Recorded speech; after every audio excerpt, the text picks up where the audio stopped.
শুরু হয়েছে টিকিটের আকাল। অনেকেরই দেশের বাড়ি যাওয়া হয়ে পড়েছে অনিশ্চিত। টিকিট বিক্রির শেষ দিনে কমলাপুর রেলওয়ে স্টেশনে ছিল প্রচন্ড ভিড়।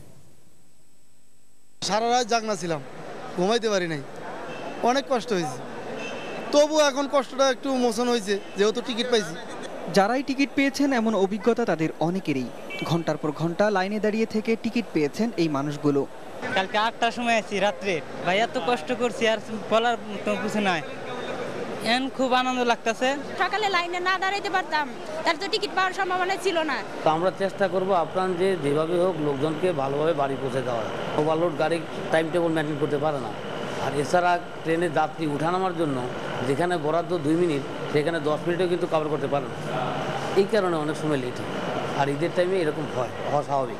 2রা নভেম্বর থেকে শুরু হবে অগ্রিম টিকিটের যাত্রীদের যাত্রা। 4 নভেম্বর ঈদের বিশেষ ট্রেন চালু হবে। এবার 14টি বিশেষ ট্রেন ও 131টি অতিরিক্ত বগি সংযোজন করা হবে যাত্রী পরিবহনের জন্য। সাদাত হোসেন, সময় সংবাদ, ঢাকা।